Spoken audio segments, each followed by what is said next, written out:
It's better to be caring than it is to be right. I mean, you can just put your finger in one of these techniques. Most angry customers are just like you and me. So if you can just stop and take a breath when your customer's getting angry and just think, okay, she's no different than me. Anger and aggression is a reaction to not getting what they want. It's temporary. They're not terrible people. Most customers are not ready to problem solve when they're angry. I hear reps all the time trying to solve problems when the customers are angry. Why are you shaking your head? That's true. And tell me an example of when it's true. Well, when they are, the aggressive behavior or they're angry, we consistently try to, calm them down and try to find a solution to the problem. If you try to solve the problem while they're angry, what's going to happen? That's going to be solved, but you have to be understanding. It's not only not going to be solved, they're going to get more angry. They'll hang up on you. And now the trust that was broken, we've made it worse even now. We've broken even more trust, and that's when they go into things like, I want to talk to the owner, I'm going to call the attorney general, I want to talk to a supervisor. I'm telling you, most of the time, that's us. I know we like to think it's them, but it's not. It's us. And that's why these techniques are so powerful, because they teach us how to not do that. Okay, so I'll let you read the rest. If our customers could say what they really want, they might say things like, I want a solution to my problem. I want results. I want to feel valued. I want things resolved as quickly as possible. I want to feel like I'm important. They're no different than us. We want to feel the same way. If we call customer service for our phone or our internet or our, whatever, we want these things. Well, that's what our customers want. So everything that I've done over the past 25 or so years in developing these templates has been in 5, because 5 things, you can remember 5 things, 6 is too many. So I have a 5 steps to customer happiness, which matches my 5 steps to saving the sale, which matches the 5 steps to the script we're going to read today. So everything it's like a roadmap. It's basically do these 5 things, and you'll be as successful as you can be. But in order to do that, you have to study it. You got to pay attention to it. You got to be coached on it. You have to learn it. It's a skill, but it's a transferable skill. It's a learnable skill. Whether you feel good about doing it or not, that's a different thing. And if you don't feel good about doing it, it may not be for you. No harm, no foul. There may be something there that's a better opportunity for you to succeed. Maybe it isn't this. But we're looking for a team of people that is going to be able to do these things.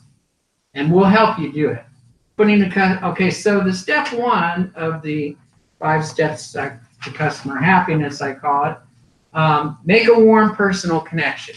You guys mentioned that in this list. Giving your customer assurance of effort. On every call, you need to give your customer assurance of effort. What assurance of effort means is, I'm going to take care of you. You're going to be taken care of. I'm going to help you. What I'm hearing too much on the phone is a customer calls in, starts to tell their problem. The rep goes, I just need your first and last name so I can look up your account. They interrupt the customer. Okay, how do you think that makes the customer feel? You're the customer, you're calling up to complain about your problem, and the rep cuts you off and goes, I need your first and last name to pull up your account. How does it make you feel? I feel a little upset. They didn't even let me finish a sentence or anything. Like, you don't even know why. I mean, some of these people, they don't understand, but they don't know. They don't know how their information is. A lot of these older people think you're just going to know their information right away. So, obviously just listen to what they have to say first, then pause. And sometimes I'll do that, I'm gonna be like, hello, did you hang up? I'm like, no, I was just waiting till you were finished. So I was like, I can look up your information now. Right. You know, and then I'll ask order number, something like that. But when you cut someone off and they're already upset about the left hearing aid not charging, Lost it. you're done. That You're call's done. already. You're done. So, That's it. what's your name? Roman. Roman, you're Roman. Everybody, what Roman just said. Actually, if you were listening to Roman and you left this room, you would never again interrupt a customer when they're telling you their problem. It should never happen. Let them finish explaining their problem. Give them assurance of effort. I can help you with that. And then being polite, meaning using please and thank you. Okay, so in order for me to best help you to hear better, I need to go ahead and pull up your account so I can get that information. May I please have your first and last name, which is very different than, I need your first and last name to pull up your account. Right. Mhm. Exactly. Okay. Common courtesy, I just said it. Please and thank you. May I please have your first and last name? What's your first and last name? Because each one of these things is small, but it's death by 1,000 cuts. If I do, each time I don't be polite, interrupt the customer, talk over the customer, don't give assurance of effort, don't listen, each thing breaks more trust. Got it. Putting the customer on hold. Most reps do not know the proper way to put a customer on hold. They just say, hold on a second, and they disappear for 5 minutes. Customers on the other side of the phone going, are you there? Are you there? Hello? Somebody, hello? Okay. Proper way to put a customer on hold is to explain to them what you're doing and then ask their permission to be put on hold. I need to get some information for you so I can determine the best way to solve the problem. I'll need to put you on hold for a minute or two. Is that okay? You see the difference in the way that feels? And some reps don't even say, look, I'm going to put you on hold. They just put them on hold and disappear. Wow. Why'd you say wow? That's so Extremely rude. Doing that. How do you even raise to do that? The highest level of disrespect. Highest level of disrespect. Rude, like, again, maybe this is not common if you're doing something like that. Just to give you guys an idea, I called in probably a handful, 10 different times, and I don't think there's anybody in this room, obviously anybody out, but a few times I called in the customer, and a few times I got put on hold without being told. I said hello 3 or 4 times, and the agent came back and said, hold on, I'm working on something. Put me on hold. Was on hold for 4 or 5 minutes, came back, and I said, hello, are you there? I can't be here all day, I gotta leave. Probably. So Wow. I can tell by all your faces, there was none of you, just simply by your reaction. Oh, That's- oh, gosh. Like, I wasn't even on the phone and I'm offended. You can't, like, again, like I said earlier, you gotta keep the customers out of the You would never speak to them. You shouldn't be doing this. You guys are, but just think of them and who they are and their age and their problems before your perception of them. And Alan's made like a lot of test calls. So, and again, we're not here to blame anybody or beat you up or make you feel bad. We're just telling you, you know, we have a lot of opportunity for growth here. But you have to be willing to do the work. You know, if we've given you all this training and you're still doing that behavior, what I basically say to people is there's a bus behind us that's going to the call center that won't make you do that. So we'll just let you off here and give you a token. And you can get on that bus. Oh, Seriously, no harm, no foul. Right, But right. our team is going to do it this way. If you're going to be a part of Nano, you're going to be a part of a team you can be proud of. And we're going to do it the right way. Okay? All right. So, step 2, identify the problem. Okay. So, the number one problem in all of customer service What do you think it is? It's an open book test, I think it's probably. Assuming that you know the customer problem. The open book test. Assuming the solution before, jumping to the solution before you know the problem. That's the number one complaint of all customer service departments, no matter if they're selling washing machines or customer service for cell phones or hearing aids. It's the number one complaint.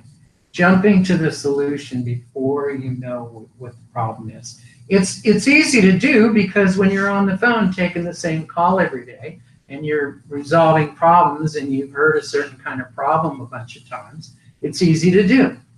You hear the first sentence and you jump. You go, oh, I know what this is. Yeah, so we're going to do this instead of do this. And the customer goes, no, that's not my problem. So during the probing, when you're identifying the problem, slow down. Slow down, okay? When you're asking questions, slow down.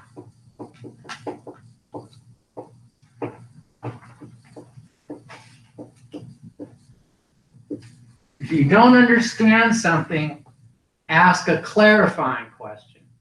I've given you some examples of clarifying questions here. Tell me more about that. Can you tell me a little bit more about your experience with that? What actually What's going on? What's going on? Can you elaborate a little bit more? Give me a little bit more information about it. Do not proceed to solving the problem until you know what the problem is. And on this same page, do not proceed to solving the problem until you've restated the problem to the customer and they have confirmed that you got it right. So what's your name? Erica? Erica.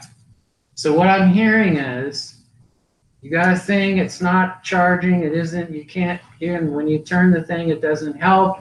And what we need to do is we need to get you a hearing aid that is going to do this. Yes. Is that right? Yes, sir. Once you hear yes, sir, now you can move on to solution. And Erica, how do you feel when I'm saying the problem just to make sure I got it right? I feel like you're reiterating it to let you know that you were listening to me. Let her know I'm listening to you. You know, techniques often do more than one thing at a time, but they all do I like that. great things. Like that technique I just used does more than one thing. It helps me get clear on it, and it makes sure that I'm clear. It makes sure that the customer It's clear. is clear and is telling me What's going on? what's going on, and it lets the customer know that I'm listening. All great trust builders. Okay? Great trust builders. If it builds trust, do it. If it doesn't build trust, stop doing it. Interrupting people breaks trust. Stop interrupting people. Okay? It's simple. Step 3, solve the problem. Fix the problem, not the behavior. If you would only listen to me, I'm trying to tell you I could solve your problem. No, solve the problem, not the behavior. Don't try to fix the customer's behavior. Adapt to it. Solve the problem.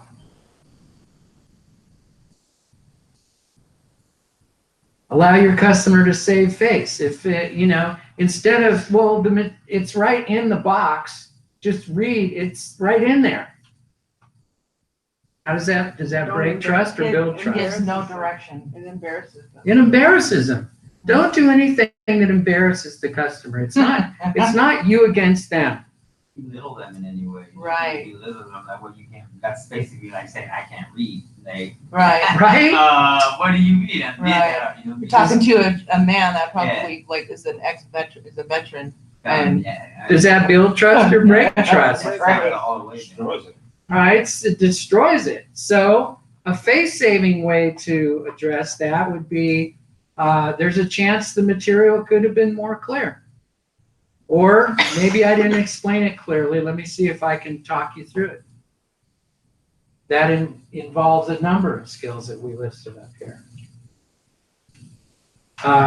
Step 4, take action. So in this case, once I'm really clear on what the issue is, I'm ready to take action. So that's either apply my save tools, my upsell tools, give my customer assurance of results, and whenever possible, communicate a sense of urgency. Communicate your desire to speed things up. I want to get this taken care of as quick as possible for you so we can get you hearing better. Because what does every customer want? To hear. That's a no-brainer. They all want to hear. That's what they want. So in order to get you hearing better, let me ask you a few questions. In order to get you hearing better, let me go ahead and put this package to get it shipped out to you. Summarize the conversation, step 5, and follow up. Okay, so what we talked about today, Mariah, is that we're gonna send out this package of accessories, this free package. You're gonna, you lost your brush, so you're gonna get a new brush. You're gonna clean your hearing aids, and then you're gonna give us a call back and let us know how it goes, okay? Sound good? Perfect. Perfect. And your customer will probably say something like that. That's a great customer service call.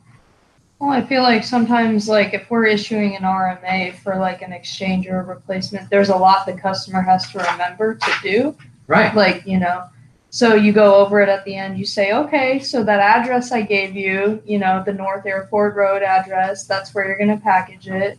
Look for that email, the RMA number. You know, I can also give it to you verbally if you would like. And then I'm going to go ahead and get your RX 2000 sent out to you today. Like, just kind of like a review so that they don't forget anything. Because That's perfect. when doing that, it's a lot of information at once, specifically for an elderly person. What's your name? Meg. Meg? Yes. Beautiful, Meg. Thank you. That's summarizing. Okay. Follow up.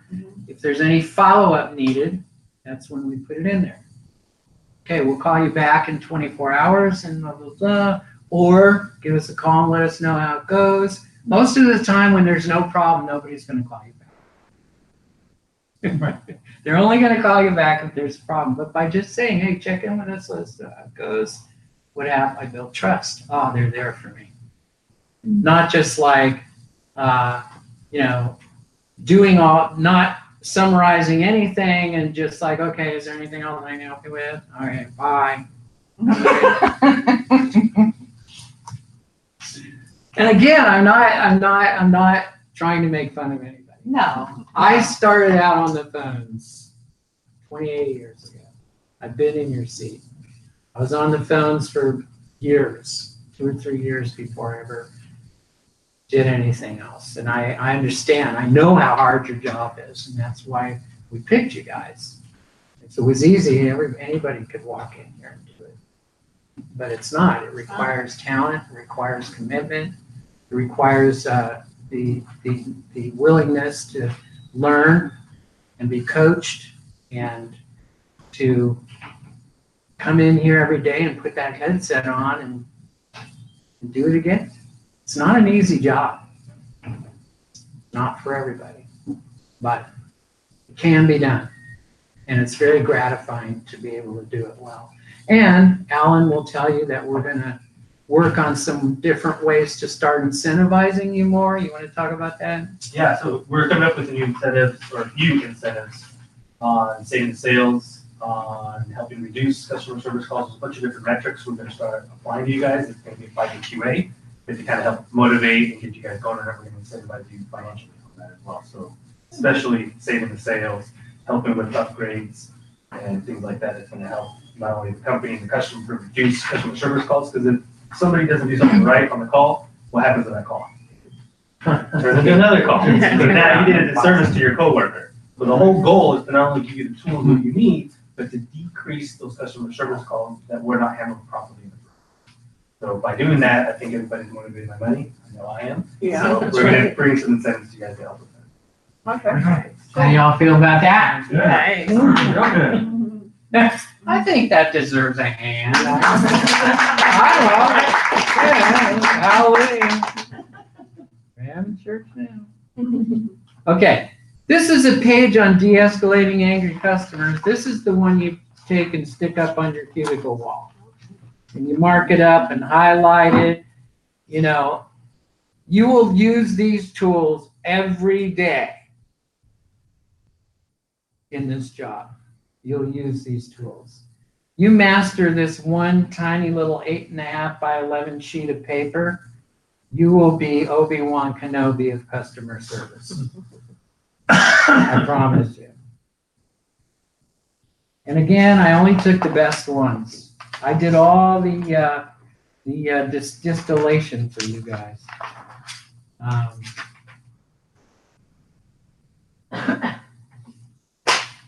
Empathize, apologize, redirect. Okay. This is a tool, this is a customer service tool that is used by all the best customer service people. My car insurance company is USAA, and they have world-class, knock it out of the park customer service every single time I call them. They take their time, they make sure they connect with me personally before we do any business. And they use this, they're masters. Where is this at? USAA, Oh, it's this thing for veterans. It's been a year now. Thank you. Welcome. My son's in the Navy, so thank you. The acronym is EAR, and it works like this. Empathize. So we've been talking about empathize. We're talking about the fact that this is an emotional transaction. It's always emotional. So some because they expected something to arrive 2 weeks ago. It's been a month and it's still not there. It seems like you're pretty upset by the delay. Stop, acknowledge their frustration. This does so much to relax the customer and build trust, okay? It seems like you're pretty upset. And right away, apologize. And the apology is no big deal, short and sweet. Sorry you had to deal with that. When you say that to a customer, how does it make them feel? That you care. It's customer care. I care. And then redirect. The R stands for redirect. So redirect means I move on to solution. I can see you're upset about that. Sorry you had to deal with that. Let's get back to what we can do to help you. You're always in control of the call. What you don't want to do is, like a call I listened to the other day, go, well, I'm sorry that you had to deal with that, and then just leave dead air. What? It's just like, you have to be like really incompetent to do that. All right. It's messed up. So, the biggest thing that breaks trust in a conversation with a customer and also loses control of the call for you is dead air. You should never leave dead air on the phone in a conversation with a customer, ever. The only time you leave dead air is after you ask a question. Otherwise, you should never do it. So many calls I listen to, and just like Alan just talked about his call, like people will just say, leave dead air. Well, this thing doesn't work. Well, try the so-and-so button, and then nothing. And then the customer's like, That uncomfortable silence. You're Just- like, what? right? What? Like, okay. Well, no, it's like someone in the last class said it perfectly. Get your hearing aid out, I'll walk you through the process. Here's the button, find the button, click it to this place, listen to it again. Is it working now? Oh yeah, that's much better. Okay, great, I'm glad we got that figured out. I'm sorry you had to go through that frustration, but I'm glad we got it figured out. Is there anything else I can do for you today? No, that's it. Great, thanks for choosing Nano. Have a great rest of your day. Okay, there's never any dead air. You are the one that has to control the call and follow through and carry it through to resolution. Okay? Never leave the customer just sitting there not knowing what to do or say. Okay, so words that build walls and words that build bridges. All I'm going to say about that is that you language is often interpreted as harsh, critical, antagonistic. You need to, and this comes up a lot in calls that I heard. You need to listen to me or I can't help you. So it's better to say I need for you to, and then I can help you. This really happens more often in shipping issues. You need to call so-and-so, or you need to do this to your label, or instead of I need you to get the thing out, get the box out and look at the thing so I can help you. If I tell the customer you need to do something, it's condescending. If you want me to help you, you're going to have to blah, blah, blah. Versus, I want to help, at first I'll need you to do whatever I need to do.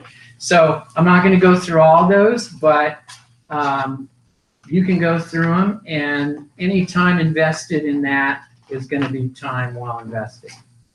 So now we're going to go through the script, which is the first tab, and it's the end of the afternoon, so we might be able to get you out of here a little bit early.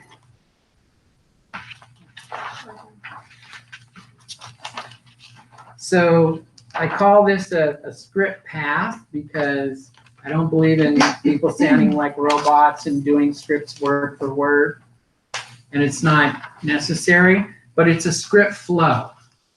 So the idea with this, it's giving you language that's super effective. If you want to use it, I'll tell you right now, it's going to help you be more successful. But don't leave anything out of the flow. If there might be things in here, you want to say them in your words, maybe you say, I wouldn't say it that way, I'd say it this way, fine, but don't leave anything out. Okay? This is again written in the same 5-step format, so it matches the training, it matches the toolbox, it matches the 5 steps of saving the sale. So step 1 again is making the warm personal connection. Thank you for calling Nano Customer Care. My name is Mariah, and who am I speaking with? Most of the time, people ask somebody's name and they never use it in the entire conversation. Making it personable. I would say, I'm going to just take a random guess, half of the calls I listen to here, the person never uses their name again in the conversation. Well, I know, I don't. huge opportunity. Thank you for being honest enough to say it. I don't either. Once or twice. Yeah. Something I do. That's a massive lost opportunity to make connection. It's the easiest and quickest way to personalize the call. Just use the name right away. Hi, this is Leo speaking. Who is this? Mariah. Hi, Mariah. Hi. You see? And that's what the customer will do.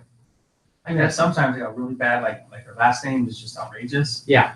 And some people don't like it being called by their first name because you're a total stranger to them. Pretty So much. sometimes you gotta ask them, you're like, hey, sir, Robert, you know? Yeah. And then the last name is like something, you Right. don't wanna mention your last name, you mind if I call you Robert? And then they're fine, and that kind of builds a little more relationship too. They're like, okay, well, he's asking, he cares, he wants to address me properly, he doesn't just not say my name throughout the whole thing. Right. So then usually they're fine with that, but yeah, I always run into that a little bit, but I'm always using their name. whether it's first name or last name. I Eddie? did have one, but Yeah. the person just flat out said it. I don't want you to call me Right. Martin, just call me Mr. Martin. Right. I don't know why, but I called him, I said his full name, but I know Yeah. I did. But he said, he cut me off right in the middle. He said, I don't want you to call me Martin, just call me Mr. Martin. Yeah. And you're gonna always have those. So everything I do when I'm training, because nothing works 100% of the time. But everything I do when I'm training, I do it according to what I call the 80-20 rule. It'll work 80% of the time. 20% of the time, it may not work. But we don't train people that, this training isn't built around exceptions. It's built around the rule. 80 to 90% of the time, you call somebody by their first name, it's music to their ear. That's our culture here in America. We have a casual culture. So calling somebody by their first name immediately personalizes the interaction most of the time. On the exceptions, you're on your own. You just have to deal with it. You just have to deal with it. If you're good and you're quick on your feet, you'll deal with it. If you're not, you might be a little embarrassed. But you don't not do it because of the one person that says don't do that. Okay? All right. So, and then if it's a long wait time, we have been sending calls to voice message that are over 2.5 minutes. We're not going to do that anymore because that's created a whole bunch of unintended consequences that we don't want. So people may complain about the hold time. So if you know they've been holding for a while, thank you for calling Nano. Thank you for holding. Sorry you had to wait. We're experiencing high call volume. This is Leo, who am I speaking with? Do not ask people on the phone, how are you doing today? It opens up another can of worms. Such a can of worms, but I hear people doing it. But that's a bad habit, and sometimes you just get in bad habits and it's hard to break. Don't ask people how they're doing today. It gives them Well, control. it's like if their hearing aids aren't working, they're probably not having the best day. Right. And they're gonna be honest with you, And if they're they were saying, home I'm for 20 not doing minutes. so good. Yes. Or, for instance, because most of these people who have hearing aids have other health issues. But And- it gives them control over the call. Right, and then they start That's- talking about everything else other than what the point of the call is, and you just lost control and you're there for like, it's not that you don't want to hear it, you don't care.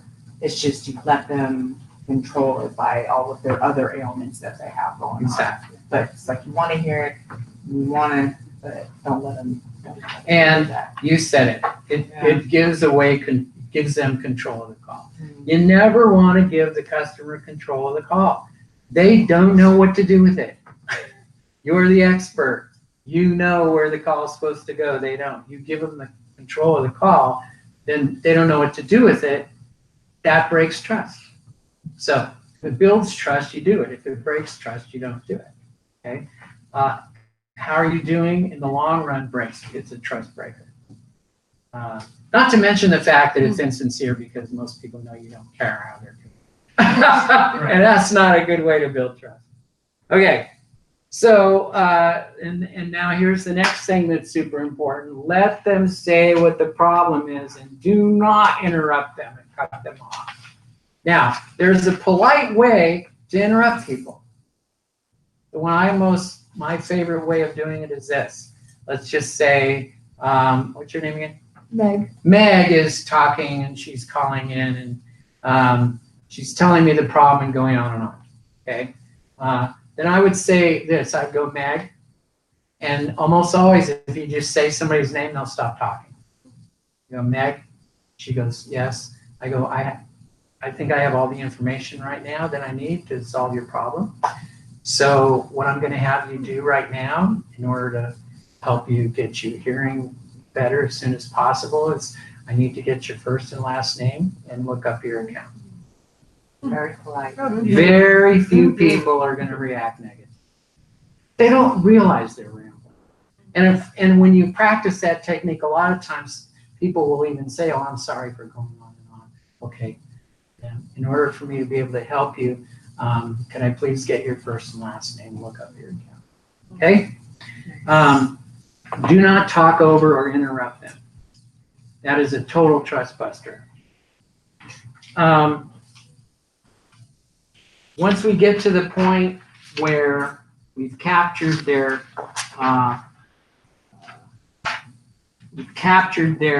information, we've gone through the troubleshooting process, we restate the problem. Then we move to step 3, which is to solve the problem. Now, once I know I've restated the problem, the customer's told me, "Yep, you nailed it, Leo," I'm going to move to solving the problem. So this is the stuff that you're familiar with, that you've been doing. And now we come to the end of that section, and most of what's in that section should be able to be solved by sending them out an accessory kit. So we massage the language a little bit on this just to make it a little more value building. I like the way you said that. What? Massage the language. To make it more value building, Right. because we're rebuilding trust with a customer whose trust has been broken. Part of that process is rebuilding value in our service, rebuilding value in our products. We added the value. We figured out what the value of the kit was, so that when they feel like the value's been added, then that sort of rebuilds the trust in us for them. Hey, we're sending you a free $100 accessory kit. We're giving you free shipping. We're doing this. They're like, wow, this is great. And we're going to get it in there. One of the things about shipping that we have to be careful of is we've got to be honest about shipping time, because we're getting a lot of calls of people like, "Where's my thing?" Mhm. And sometimes if it's 3 to 10 days, all they hear is what? 10 days. 3. 3. And when do they call looking for it? The third Fourth day. day. On 4. So be honest with people. It can take up to 2 weeks, depending on where you're located, the shipping and thing. The weather. Please don't call until, if it's later than 2 weeks, then by all means give us a call, but please wait until 2 weeks to call us. Yep. Now, if that upsets them that it's going to take so long, then you need to repair that. But it's worse when you lie to them. And then they have to call in on day 4 and create another ticket. Well, and then it's like, the representative told me 3 days. Now we've again broken trust with the customer. So a lot of times what we're doing is we're taking a customer who we've broken trust with, and then we break trust again by talking over them. We break trust again by interrupting them. Then we try to get the trust back by solving the problem. Then we break the trust again by lying to them. And so we're constantly having to dig ourselves out of this hole, when it should just be one consistent, simple path of rebuilding trust, rebuilding value, rebuilding interest, rebuilding urgency. Done. Happy, happy customer. And this thing will create that if you follow it. Okay. Now we're going into step 4, which is offering your upsells and your save tools. As you can see, our first upsell is our premium upgrade. If they don't say yes to the premium upgrade, we have a downsell, which is an equivalent product. Our second upsell, if they don't have a protection package, we sell them a protection package. And then the downsell to that is the monthly protection package. And we're still finalizing that, so we might change that a little bit. But it's still going to follow this path. The path will be the same.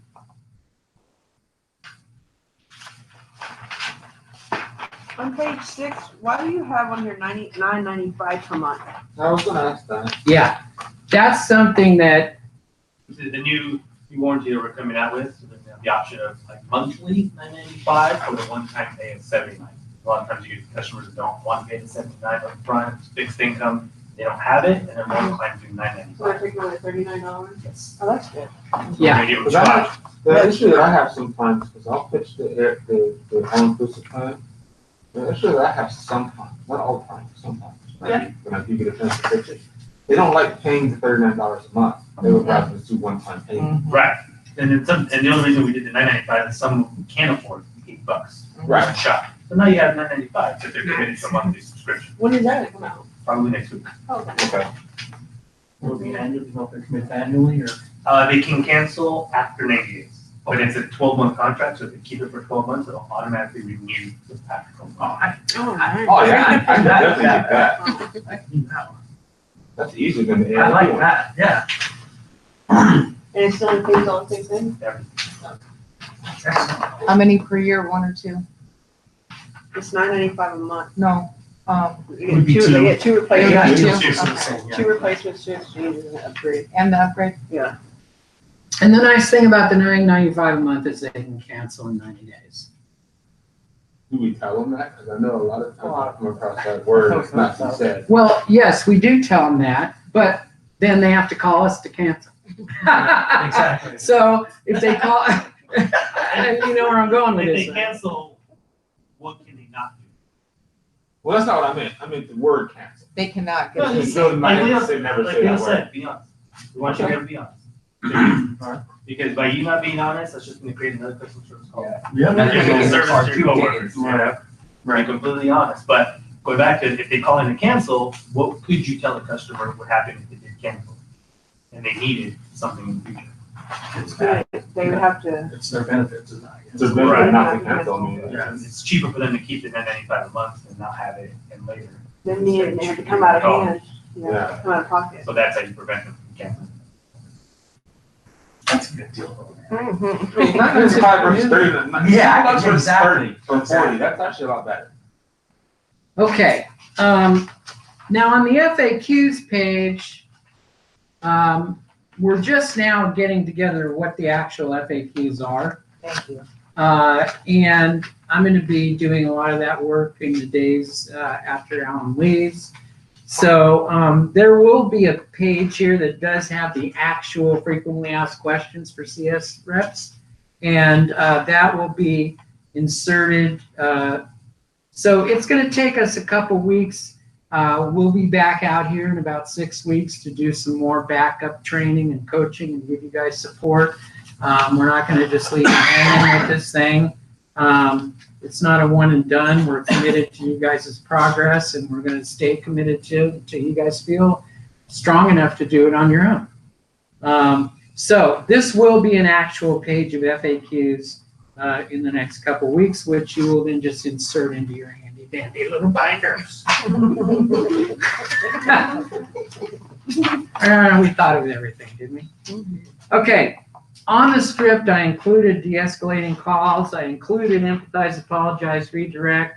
I included avoid ma'am and sir. It sounds condescending. People don't like it. This is very important, okay? Do not ever say, Sorry, I can't. sorry, I can't.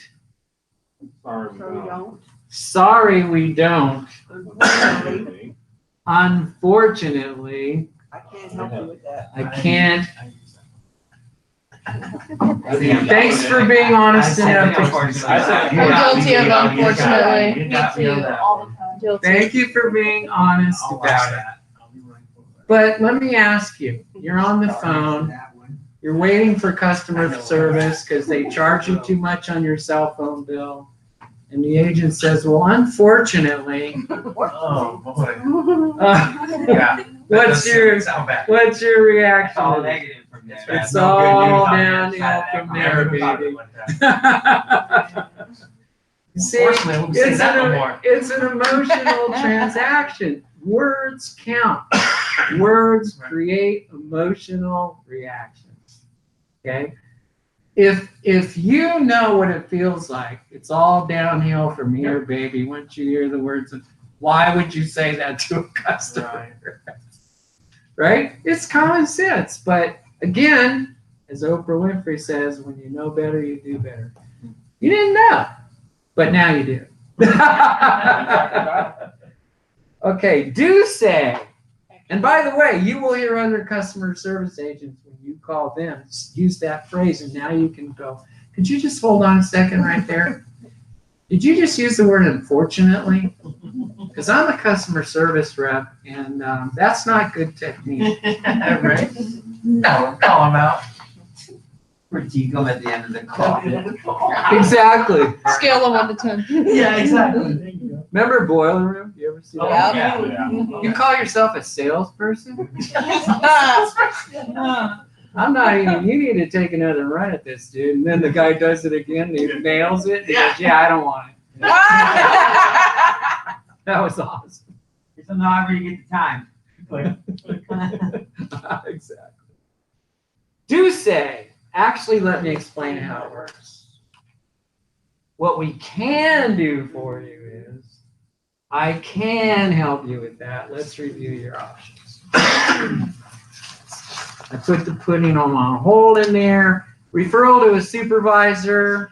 There's a way to refer something to a supervisor that builds trust, and there's a way that breaks trust. I put the answer benefit close in there. I haven't explained that yet. That'll be a nice place to wrap up. So when a customer asks a question, a lot of what I hear on the phone is we just answer the question and leave dead air. Oh, well, how many things come in the BuzzFeed? How's that work? Well, there's 2 of them in your case that you have. You just put one in here and do this. And then we just leave dead air. And the customer now, we've now put the responsibility on the customer who has no idea how this process works to now control the call. Okay, dead air. So the proper way to deal with all questions in customer service and sales is to, I call it ABC, answer, benefit, close. Answer the question. And by the way, when you're answering the question, answer the question briefly. If the customer wants more information, they'll tell you. If they ask you what time it is, don't tell them how to build a clock. Just tell them what time it is. If they want more information, they'll ask.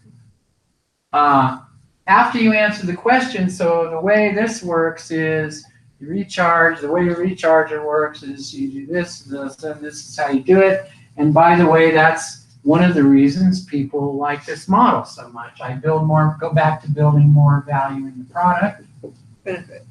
Benefit. That's why people love this model so much, because of this very feature. And then I go to close or redirect. In sales, it would be close. In sales, it would be, so let's go ahead and get that out to you. In customer service, it would be redirect. So is there anything else I can help you with today? No? Thank you for choosing Nano. Have a great rest of your day. Never just leave dead air after you answer a question. Just a death. Okay? We control the call. We're the experts. We're the specialists. We know what the process is. They don't. The idea for us is to get through the call, move on to the next. Okay? So, what I'm going to do now, we're actually getting you out of here a little early. What I'm going to do now is go around the table, and I'm going to ask y'all to tell me what your take is today and how it's going to make a difference in the way you handle calls. Starting with you, Vernon. My overall takeaway. Your overall takeaway.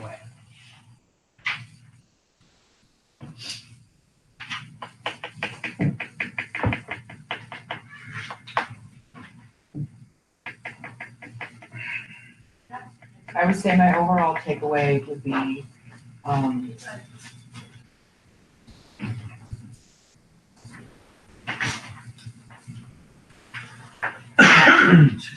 seems to be finding a shorter way to go about everything correctly, in a caring, productive, beneficial way, and not taking it out of, the comfortable zone for either the client or the, customer support agent or whatnot. Just getting to the point, but being very respectful about it, their needs and,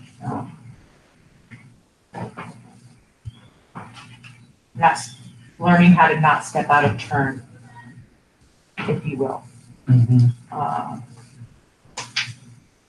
How do you think these tools will make a difference in the way you handle calls? the way that I handle calls? Let me see, redirecting.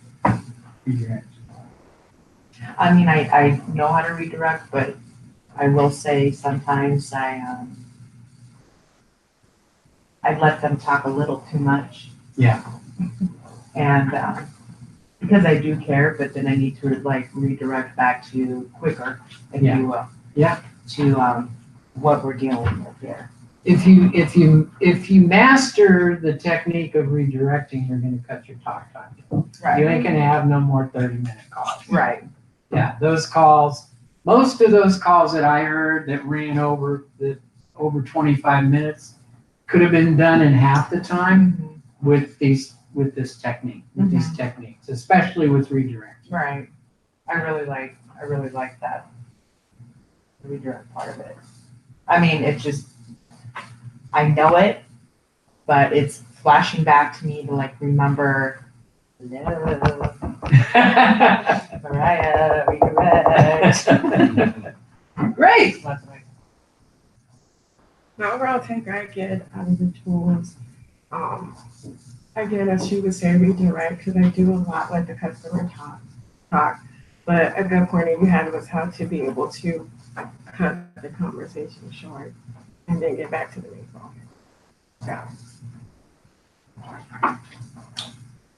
Solving their specific needs, but taking the extra time, that's always really important. Yeah, taking the extra time.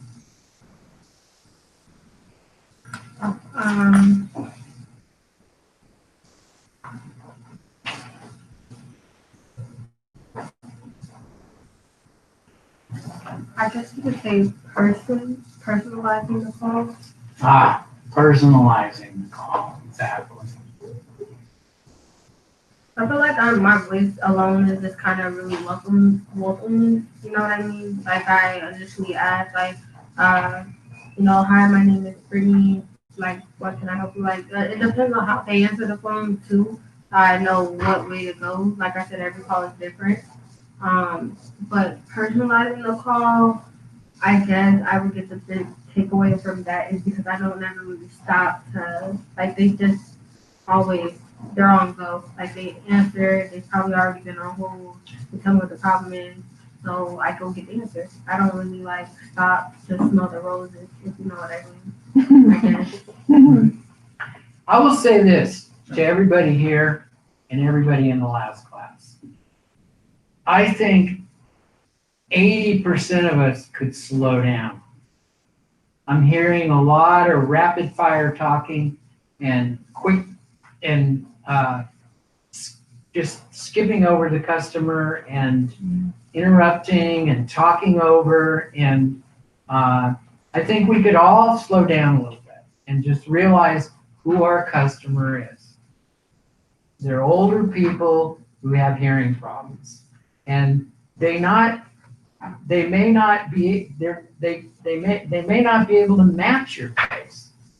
You know, I'm sure you've all heard about the technique of mirroring, where you match the pace of your customer, right? That builds trust.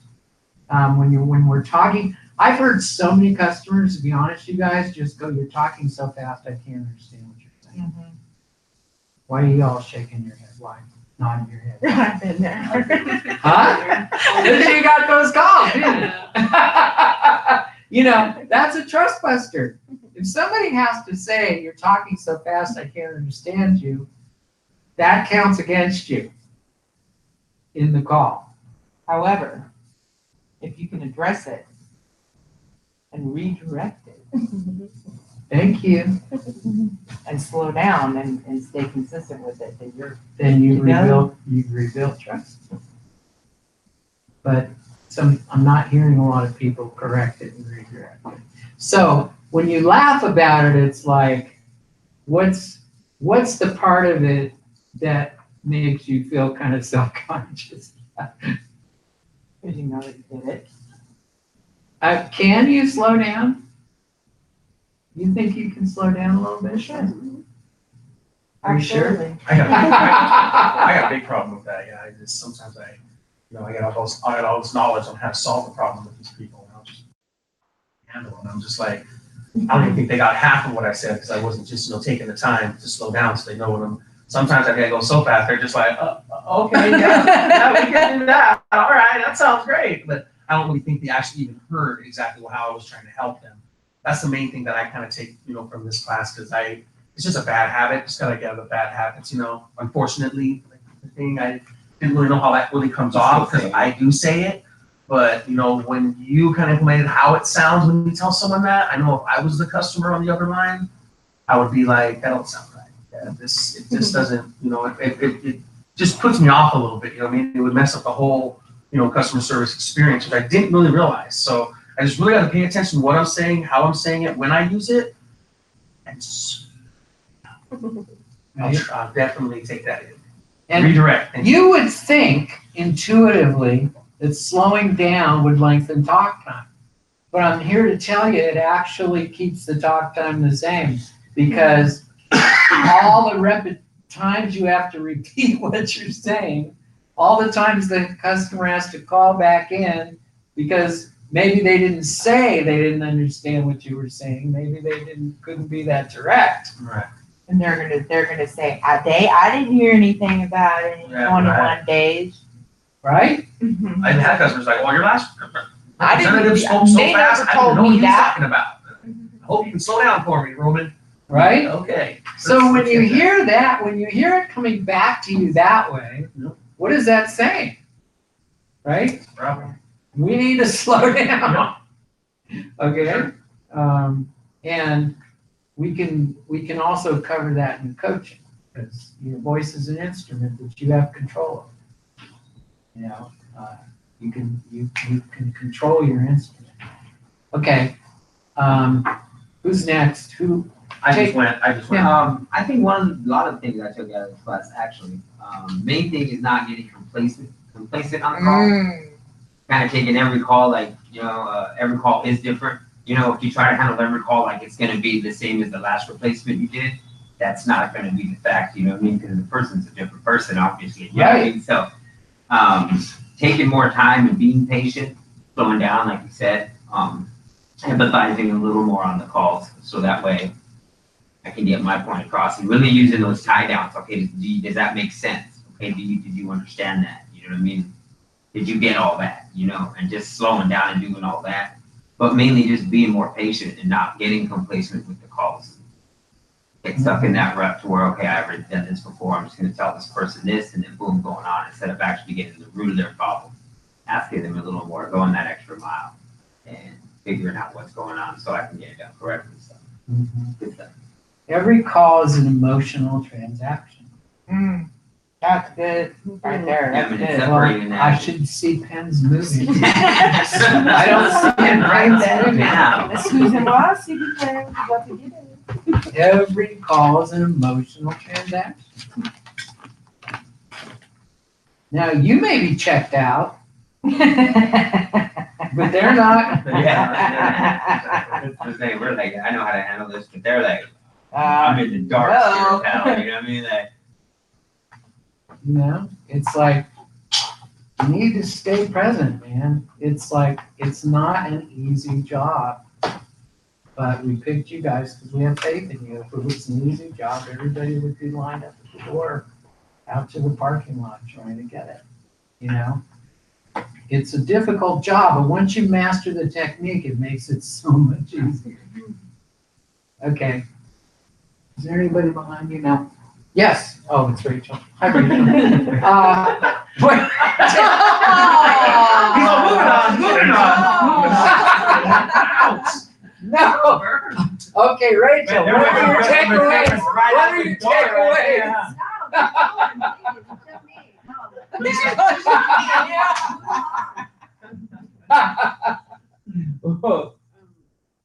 There's some things I noticed I was doing, there's some things I noticed that I weren't doing. What I'm gonna take away from this class is being more personable on the phone and to alleviate as much dead air as I can. If you follow the technique, you shouldn't have any dead air. Follow the script. The script itself will train you to not leave dead air. And one of the things that leaves dead air, let's say we're at the part where we're upselling upgrade.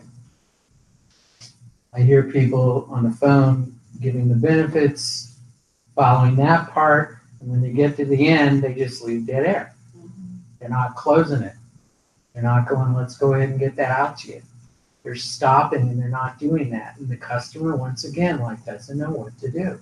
So when they don't know what to do, they're most likely to default to what? I need to think about it. I need to talk to somebody, I need to think, or just start asking more questions. You need to lead them. You need to lead them, okay? So that's why I emphasize the close in these upsells. You do the value, price value. Here's your value, minimize price, maximize value. Value, here's the price, more value, close. Yeah. I call it value, price, value, close. It's in the script.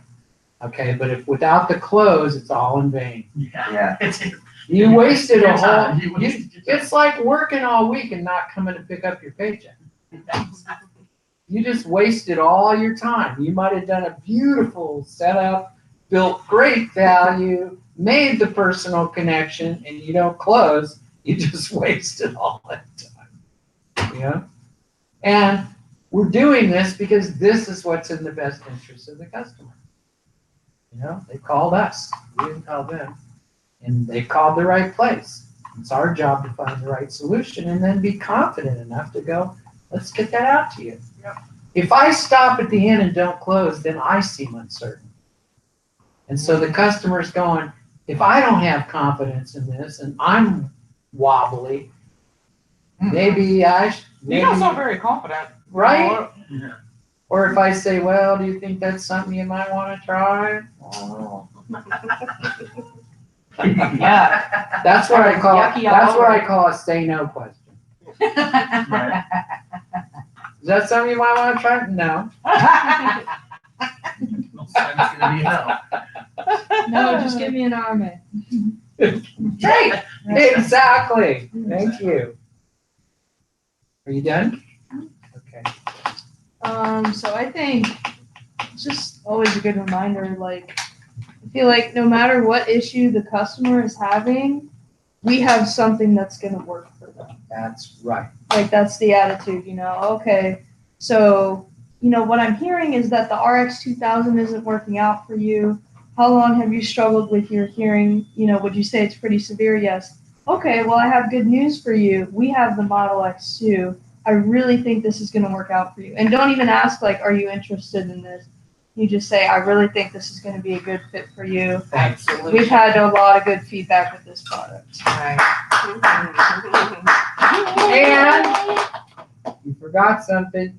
What address can I Let me send go this ahead and get this out to you right away. Is that going to your shipping address I have here at Thank Oh. you. Assuming the sale. Send me the sale. closing and tying down? I know, because I'm an expert at this. I know what's going to help you. So I can assume the sale because I'm confident it's going to work. And if it doesn't, it's got a 60-day money back guarantee, Mhm. right? Mhm. I think I learned a lot. What did you learn? Well, I definitely have to slow down myself, and I have to ask more questions, and I have to use my ears more ways than one. Oh, how does that work? Well, there's the empathy, apologizing, redirecting, and then there's asking more questions to understand the situation, actually, instead of assuming a resolution, actually signing and confirming the resolution. Mhm. And then there's going the extra mile, because when you slow down and you listen and you get personable, you can go the extra mile as well. How's that gonna make a difference in the way you handle calls? I think it's gonna help me with working with my peers, along with taking the soup calls and trying to de-escalate every situation. Thank you. I think what I took away from this is my verbiage, actually. I mean, I speak fast, I'll admit. Yeah, very fast. But I think the technical away from this is the fact that I have to get away from saying sir and ma'am. Mm. Mainly because that's just how my grandparents told me. Ah, Yeah, my grandfather and grandmother, they all said, never say the person's name, Sonny. Always go with yes, sir, and yes, ma'am. gotcha. That's just how Culture I- thing. Yes. Yeah.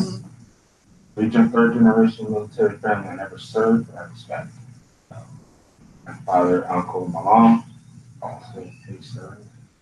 Sir, yes, ma'am. Will do, understood. Mhm. I think I have to get away from habitable building verbiage and slowing myself down, but not too much. That I sound constant. Right, Exactly. exactly. That's a very good point.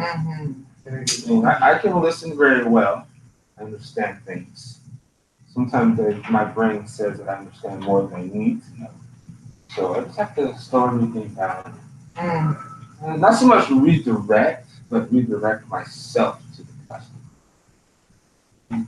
Because I'll admit, there are moments when the customer comes on the phone, chip on the shoulder.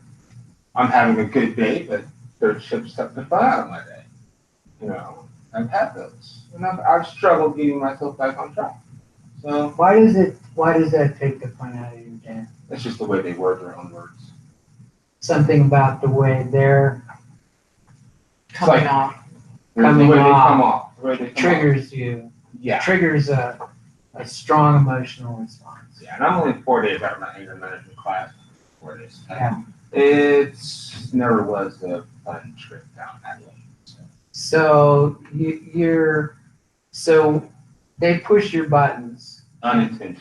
unintentionally and cause you to get triggered Unintentionally, because I never noticed them doing it. unintentionally. People do tell me that I need to stop. Take Right. a breath. She's told me that once before, most of the time. And that causes you to feel like getting into kind of a fight or flight.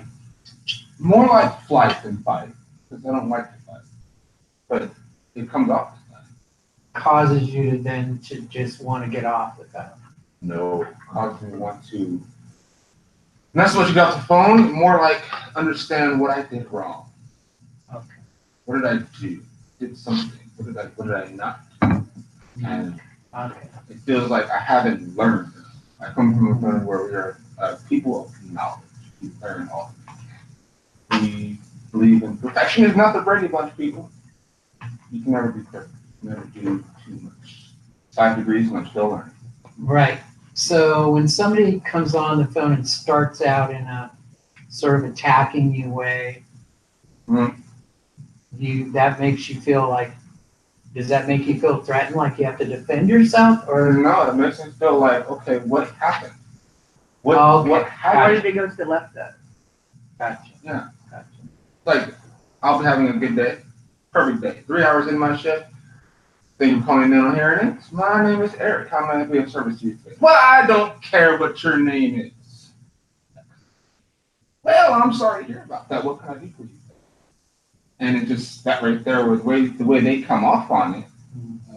I worked in inbound for, how many months was I in inbound for? I don't remember. But there was one thing that kind of spawned the creative notion. It's like mirror the customer in every way. Their speed, their tone, their language, their monotone, their vocals, all of that. Yes, madam. When I have people like that, it is my absolute mission to overcome it. I don't care what your name is. Well, this- today. Oh, okay, well, that's good. So how can I help you? And then it just, my absolute mission of when you get that little that little attitude and then, I think what I it think is I know is it all. my voice. you know, and then you're like, well, hey, that's great. And then it's just like, what it is almost like a narcissistic, you take their power away from them. Right, and I also, and I can understand that, I also think it's the way that I speak. I've heard myself on the phone, dear God, my voice does not match my face. I sound like a true born surfer dude from the bowels of California on the phone. Oh my God. And I think it's, you know, some people can understand the voice pattern of mine, others can't, and I truly do think that my vocal, not my voice, vocal pattern. Well, that's all stuff we can work on. Yes, and that's what I intend on working. Well, you guys did a great job. I only got you out 3 minutes early. but- That's it. Y'all give yourselves a big hand. And we'll be seeing more of you now. And Tomorrow, right?